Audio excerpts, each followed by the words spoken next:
All right, folks, we're down to the top 3, and number 3 in our top 25 games of 2015 is Metal Gear Solid 5: The Phantom Pain.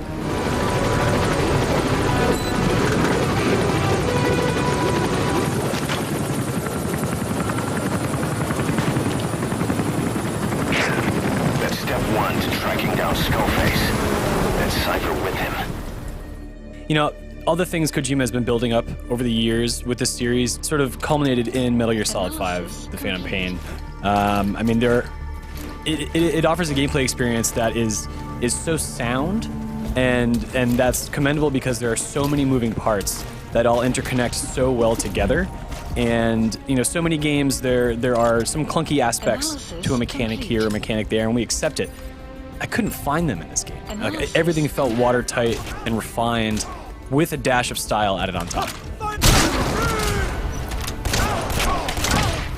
And there's so many systems. There's like the different bodies, there's the different like unlocks, like so many different tools, so many different weapons, so many different ways to like invade a base. And this was a game where it was so much fun to be presented those tools and just kind of like have at it, right, Randy? Yeah, when you talk about it that way, Danny, it's a super complex game. This is something that you don't get your head around really quickly. But once you do, this for me was the best pure gameplay experience for me this year. You know, the fact that they just basically said, here's a mission, here's a base, here are all your tools, do it, was an amazing experience for me because, you know, it gave you that freedom to actually approach it any way you wanted to, and also was forgiving enough to actually let you continue if you did screw something up. And I think that was one of the big failings of previous Metal Gears, in which if you didn't go one particular way, you could screw up an entire mission and have to basically restart. But, you know, the way that they put in, you know, different mechanics to make it a lot more accessible, I think was kudos to the team.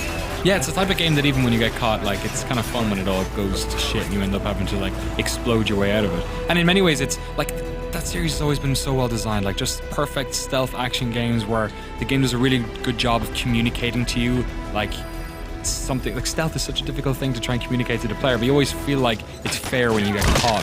And this is a game that does that, but just blows it out into this scale that we've never seen before. Yeah, I mean, you have the freedom to, you know, even back away and reset a mission, right? And in the past, that was sort of characterized by you getting into a locker or something and keeping it very localized. But in this thing, like, you know, if you were trying to take this like with a really realistic approach, you could get out on your horse, haul ass out of there, and wait for things to calm down and go back in. But then you also have things like airdrops, right? Which some people look at as maybe a crutch. But really, those were things that you had to earn and unlock and develop. And the whole mother base scenario really did make you feel like you were leading an army and they were at your command. And, you know, Snake, either Solid or Naked Snake or Big Boss, you know, they were always sort of this like lone wolf. And this is the first time where, I mean, Peace Walker dabbled with it, but this was really the first time where it felt like, yeah, I'm leading this sort of like new frontier, and this is my army, and they're going to support me, and I've got their backs as well.